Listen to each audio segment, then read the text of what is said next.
नमस्कार। आज की इस वीडियो में हम लोग देखेंगे कि बीपीएससी मुख्य परीक्षा का सिलेबस क्या है, उसका पाठ्यक्रम क्या है, उस पर चर्चा करेंगे। क्योंकि बहुत सारे छात्रों का कॉल आ रहा था, बहुत सारे छात्रों का मैसेज आ रहा था कि सर पहले कुछ बीपीएससी के सिलेबस पे भी चर्चा कीजिए, बताइए कि क्या क्या उस पर पूछा जाता है और कैसे उसका एग्ज़ाम होता है, उस पर कौन कौन से सब्जेक्ट पूछे जाते हैं। तो आज हम लोग बेसिकली सिलेबस पे चर्चा करेंगे कि बीपीएससी मुख्य परीक्षा में किन किन विषयों की परीक्षा देनी होती है हमें और इसकी तैयारी हम कैसे करें। तो सबसे पहले मैं आपको शॉर्टकट में बता दूं कि बीपीएससी की मुख्य परीक्षा जो होती है उसमें सबसे पहले होता है सामान्य हिंदी 100 अंक का।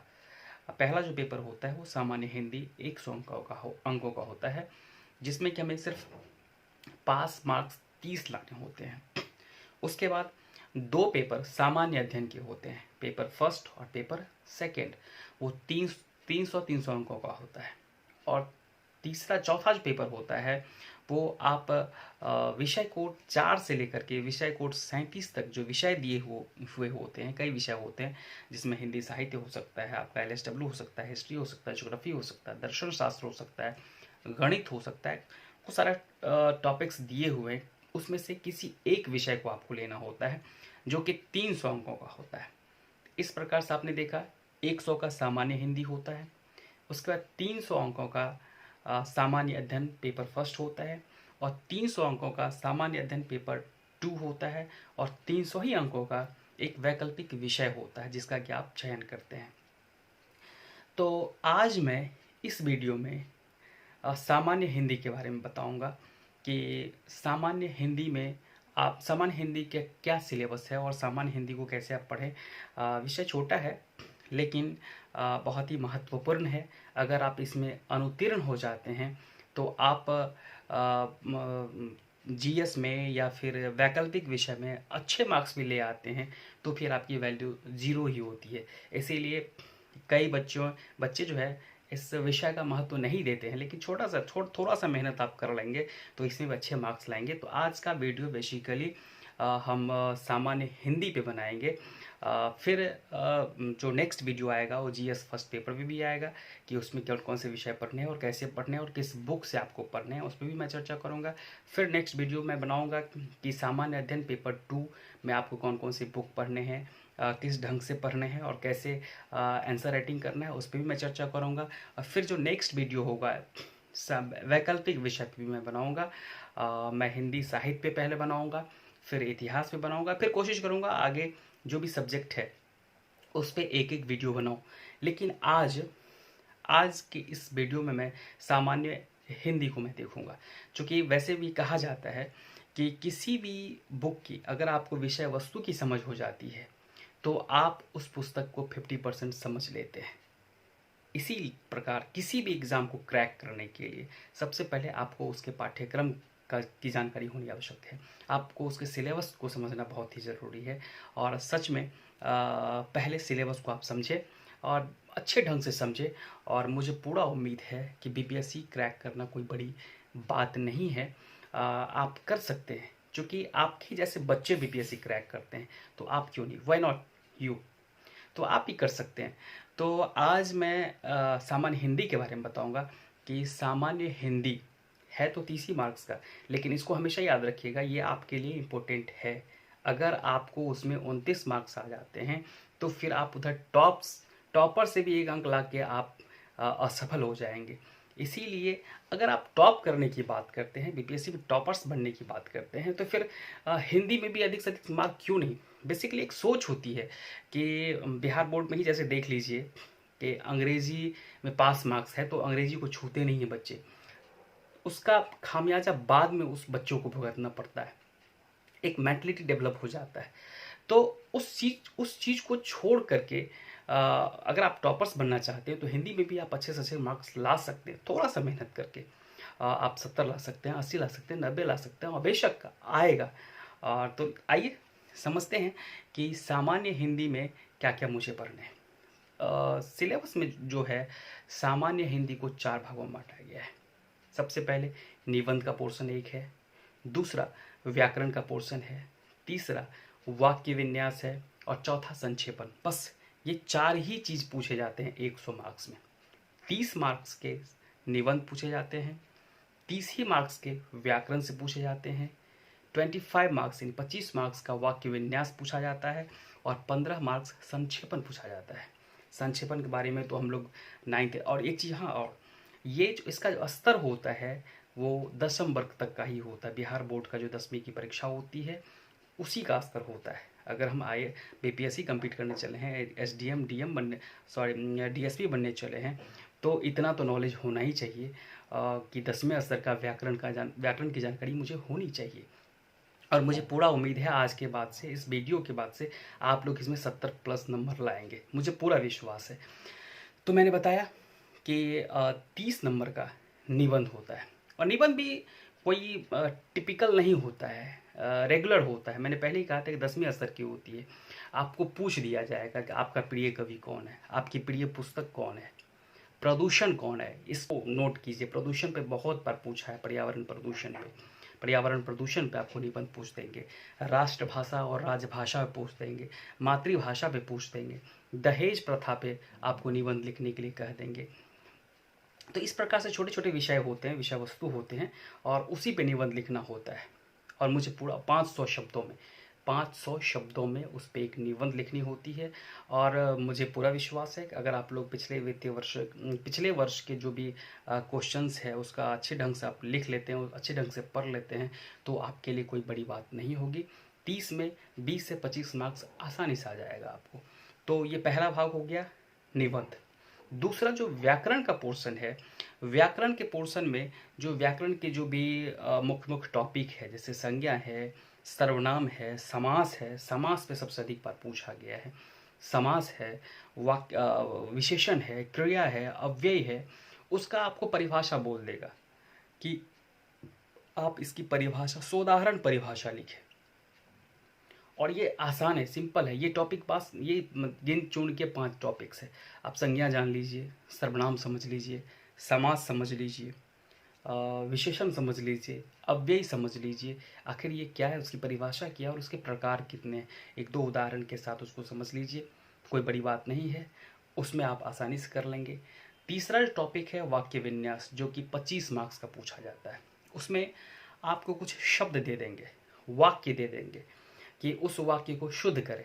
हिंदी का ही वाक्य होता है, इंग्लिश का वाक्य नहीं होता है। तो हिंदी का ही वाक्य होता है, वो आपको दे देंगे और कहेंगे आपको शुद्ध करने के लिए। जैसे एक छोटा सा मैं बता रहा हूँ आपको, वह रोगी बीमार है, एक शब्द दे देगा, वह रोगी बीमार है, उसको आप शुद्ध करें। अब इसमें देखिए, रोगी भी दिया हुआ है, बीमार भी दिया हुआ है। रोगी और बीमार एक साथ नहीं आ सकता है, तो यानी ये अशुद्ध है। अगर हम उसको शुद्ध करेंगे तो वह बीमार है, ये शुद्ध वाक्य हुआ कि वह बीमार है। इसी तरह से मान लीजिए दूसरा सेंटेंस आप देख लीजिए कि क्या कहते हैं, उसे भारी दुख हुआ। ठीक है, तो इस प्रकार से आपको छोटा सा वाक्य देता है कि उसे भारी दुख हुआ, उसको शुद्ध करे। तो उसे भारी दुख हुआ नहीं, उसे बड़ा दुख हुआ। शुद्ध वाक्य जो है, उसे बड़ा दुख हुआ, भारी नहीं। तो इसी प्रकार छोटे छोटे से दे देंगे, 10 सेंटेंस, 10 वाक्य दे देंगे और उसमें से मात्र 5 को आपको शुद्ध करना होता है। ये कोई बड़ी बात नहीं है। और छोटे छोटे वाक्य दिए होते हैं और छोटी छोटी गलती, कई बार तो शुद्ध ही दिए हो रहते हैं, शुद्ध को ही कहेंगे शुद्ध करने के लिए, तो उसमें कुछ शुद्ध करने की बात तो है नहीं। तो वाक्य विन्यास में आगे जब आप व्याकरण की बात करेंगे, व्याकरण में तो एक तो आपको परिभाषा पूछ देगा, दूसरा आपको पर्यायवाची शब्द पूछ देंगे कि पर्यायवाची निम्नलिखित 10 सेंटेंस 10 दे देंगे, उसमें से 5 का, किसी 5 का जो है पर्यायवाची शब्द लिखना रहेगा। पर्यायवाची शब्द कमल का जैसे पंकज और सरोज, जल का जैसे नीर और पानी। इसी तरह से जो है पर्यायवाची शब्द, वो भी 10वीं लेवल के ही और 10वीं स्तर के ही, जो मैट्रिक परीक्षा के लेवल का हम लोगों ने जो पढ़ा था, वही चीज़ आपसे पूछेगा कि पर्यायवाची शब्द लिखें। कभी कभी उपसर्ग या प्रत्यय दे देंगे, उसे शब्द बनाने के लिए कह देंगे आपको। फिर समानार्थी शब्द दे देते हैं, उसके फिर वाक्य में मुहावरा दे दिया जाता है, उसका अर्थ बताते हुए वाक्य बनाने के लिए कह दिया जाता है। तो ये छोटा छोटा चीज़ है, 4-5 चीज़ है। आपको मुहावरा हो गया, लोकोक्ति हो गई, उसको पढ़ लीजिए। पर्यायवाची शब्द पढ़ लीजिए। आज तक स्त्रीलिंग पुल्लिंग नहीं पूछा है, लेकिन उसको भी पढ़ लीजिए। स्त्रीलिंग पुल्लिंग जो है पढ़ लीजिए, चूँकि वाक्य बनाते वक्त जो उसमें काम आएगा। तो उसको भी छोटी छोटी जो बातें हम लोग जब 10वां में पढ़ा करते थे, वही चीज़ उसमें पूछता है, तो उसको पढ़ लीजिए आप। और संक्षेपण, अंत में जो है संक्षेपण, संक्षेपण में आप हम भी जानते हैं कि एक सुंदर सा शीर्षक, एक पैराग्राफ दिया रहता है, एक कोई छोटी सी कहानी दी हुई रहती है, छोटा सा कोई विषय पे एक लेख निबंध दिया हुआ होता है, उसको मुझे पढ़ना होता है, उसको समझ के एक छोटा सा खूबसूरत शीर्षक देना होता है जो कि उसकी बात को पूरा कवर करे, और 1/3 करके, अगर वो 90 शब्दों में है तो 30 शब्दों में जो है उसको एक सुंदर सा लिख लेना है, जो कि 15 मार्क्स का होता है। और अगर आप अच्छे ढंग से पढ़ेंगे, अच्छे ढंग से अभ्यास करेंगे, विगत वर्षों के प्रश्नों को आप बनाएंगे, तो मुझे पूरा विश्वास है कि आप अभ्यस्त हो जाएंगे और आप उस 15 में से 10 से 12 अंक ला सकते हैं। इस प्रकार से आप 70+ आप इस सामान्य हिंदी में ला सकते हैं, कोई बड़ी बात नहीं है। फिर से मैं बता देता हूँ कि अगर आप टॉपर बनना चाहते हैं, आप टॉपर हैं, तो फिर हिंदी को छोड़ के क्यों, 30 मार्क्स क्यों, उसमें भी 70, 80, 90 क्यों नहीं, और आ सकता है। आप पढ़िए और लाइए, और कोई बड़ी बात तो है नहीं, 30 मार्क्स का निबंध है, तो उसमें 20 से 25 मार्क्स आसानी से आ जाएंगे। आपको परिभाषा जो लिखना होता है उसमें मार्क्स अच्छे आ जाएंगे। पर्यायवाची शब्द मैंने पहले भी कहा कि मैट्रिक लेवल का है, कोई ग्रेजुएशन लेवल का वो चीज़ नहीं है, मैट्रिक लेवल का चीज़ है। और हम आप इससे परिचित हैं, थोड़ा मेहनत करके हम आप उसमें अच्छा से अच्छा अंक ला सकते हैं। पर्यायवाची शब्द आप लिख सकते हैं, वाक्य शुद्ध कर सकते हैं, वो अभ्यास की चीज़ है।